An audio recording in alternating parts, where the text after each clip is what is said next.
So what I'm going to do right now is I'm going to crunch 1,400 years of Islamic history in 5 minutes and make it as exciting as I can possibly make it. Because I hated history when I was a little girl. At this age, I appreciate history. And now I understand why they say those who don't learn from history are doomed to repeat it. In order for you to understand why Western civilization is very different than the Islamic world, you need to understand the history of Islam. When Prophet Muhammad supposedly revealed his revelation from the angel Gabriel that he is supposed to be the last of the prophets in the early 600s, he started preaching in his own city, Mecca. He tried to recruit friends and followers to be able to spread his religion. And he tried for 12 years and failed.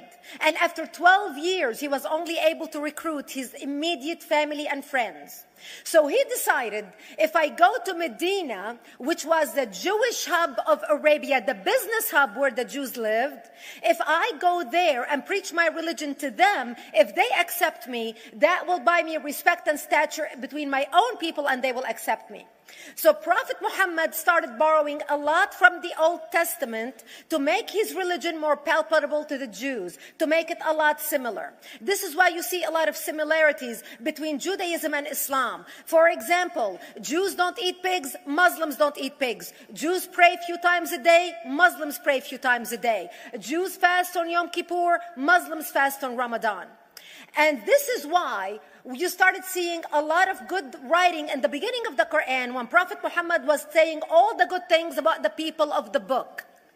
He took his message and went to Medina trying to recruit the Jews, talking about the people of the book, talking about how similar the two religions are. When they refused to accept him and follow him as the last of the prophet, that's when he turned against them and started killing them and started expelling them.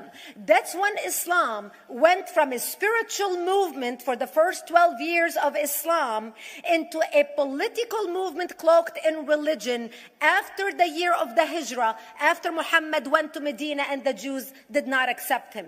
He became a military warrior and declared war on them and started expelling them.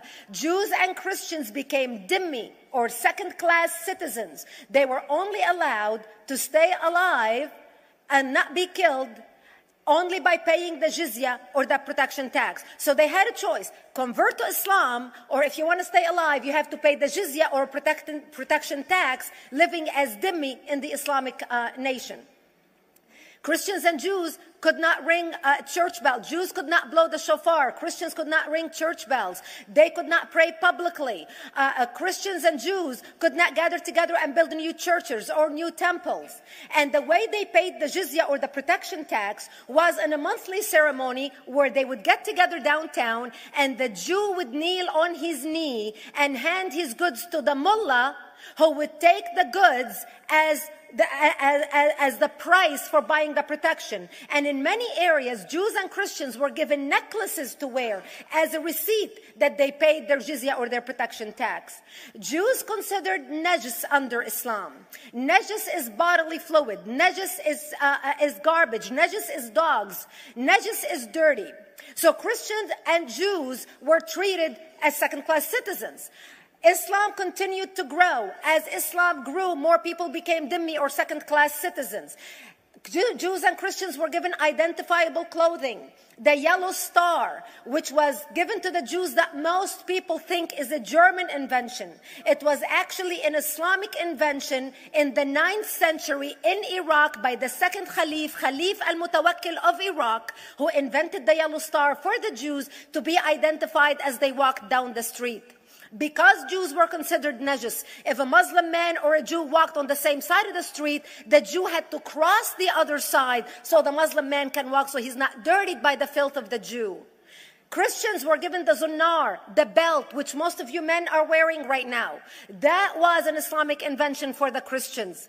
Islam continued to grow. They went all the way to Jerusalem. They conquered Jerusalem. Christians couldn't ring their church bells in Jerusalem. The Pope in Rome in 1090 told the Christians, how could you sit idly by and allow your brethren to suffer like this in the Holy Land? You need to go liberate the Christians. You need to go help the Christians.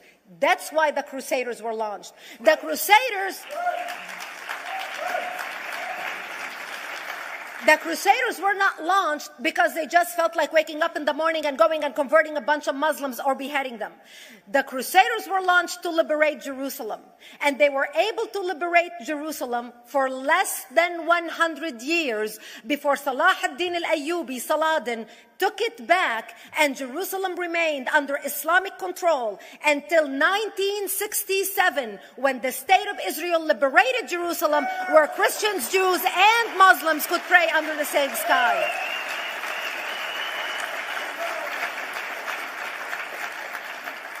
The Crusaders continued fighting Islam, and for 300 years they tried and failed. And by the 1300s, the Crusaders disappeared because they could not win against Islam. Islam continued to expand. They went all the way to Central Europe. They went all the way to China. They went to India. They conquered Spain. They changed the name of Spain from Spain to Andalusia. And they started, as they advanced, as they conquered more nations, more people paid the jizya, or the protection tax. And this is how the Islamic Empire grew. It went all the way until they was stopped at the gates of Vienna on 9/11. 9/11 is not a date that Osama bin Laden just picked out of a hat. 9/11 is a symbolic date in the Islamic calendar. By the 1600s, Islam had covered more of the earth's surface than the Roman Empire did at its peak. Between the 1600s and the 1800s, the Europeans were experiencing the European Industrial Revolution, where the Europeans were able to invent products on factory lines, where they are able to make money and sell products, which gave them the money to build a strong army in order to fight the Muslims. And that's how they were able to stop them at the gates of Vienna on 9/11. The Europeans started the pushback against Islam. They pushed them out of Europe. They pushed them out of all the way to the Middle East and North Africa. By 1924, the Islamic Empire ended. In 1924, the Islamic Caliphate ended in Turkey by President Ataturk, who was a secularist. He ended the Islamic Empire, and he gave women rights to vote. He gave women a right to an education, a right to work, a right to choose a husband. He forbid women from wearing the hijab. He forbid men from wearing the beard. The Muslims hate him so much that they consider him a Jewish agent, because they believe that his mother and her bloodline was Jewish, and that was the influence on Ataturk. By the time the Islamic Empire, or the Islamic Caliphate, or the Islamic State ended in 1924, the Islamic Caliphate had existed for 1400 years, and it ended less than 100 years ago. By the time the Islamic Caliphate ended in 1924, 270 million people around the world were killed by Islam. 270 million. And we didn't have weapons of mass destruction, and there was nuclear weapons. All of these people were killed, butchered by the sword. The people in the world, less than 100 years ago, how many people knew this history? Please raise your hand. We in America have failed to educate our children about history. We in America failed to educate our population about history. Our children in high school, you take any 17, 16-year-old kid, 18-year-old kid, and ask them about World War II. They can't even tell you what happened in World War II. For them, it's ancient history, and we still have our World War II veteran walking among us. That's how little we know of history. Islam ended in 1924, the Caliphate. People thought the Caliphate will never be resurrected. The Caliphate will never come back. But two things happened in the Middle East in the last century that made the Islamists be able to resurrect the Caliphate. Number one is the discovery of oil in Saudi Arabia, which we were able to discover and were stupid enough to allow them to nationalize it. And the number two that happened was Ayatollah Khomeini coming to power in 1979.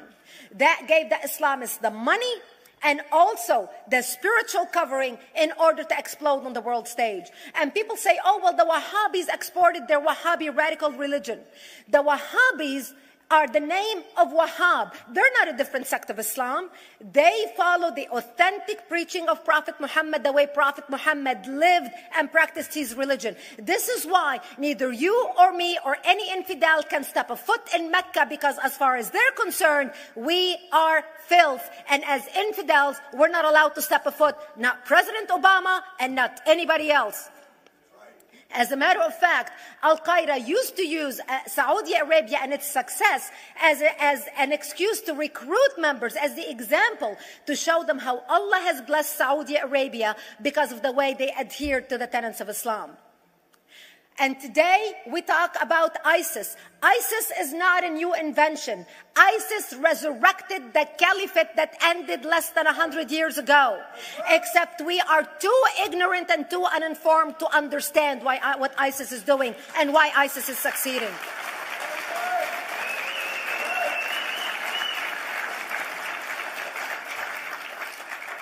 Two things you need to understand about Islam and the principles of war in Islam. One is the law of taqiyya, which means lying and deception. It means that a Muslim man can lay his hand on the Quran and swear that he is telling the truth, knowing that he is lying, but also knowing that the Quran will forgive him because he is advancing the cause of Islam. The second thing you need to know about is that the Treaty of Al-Hudaybiyah, which is an Islamic principle of war and a model on how to deceive your enemy when you have to sign peace treaties with your enemy. And it is based on an example by Prophet Muhammad. Prophet Muhammad was attacking the Meccans and their caravans when he was living in Medina. One day he attacked them because this is how he got the goodies. He would attack them, rob them, and spread the goodies among his men. And this is how he was able to recruit, because this is how people made money without working. And so he attacked the Meccan caravans. When he realized he's not able to defeat the Meccans in that city of Al-Hudaybiyah, in that place, he signed a 10-year treaty with them. Does that sound familiar? Yes. A 10-year treaty with them that says he will not attack them, he will have peace with them, he will not declare war on them. Muhammad used the treaty for 2 years to build his military, strengthen his army, and when he realized he was strong enough to attack his enemies when they least expected it, because they thought they had a peace treaty with Muhammad, he broke the treaty, attacked them 2 years later, and Mecca fell within 24 hours because they were not expecting the attack. And that became a principle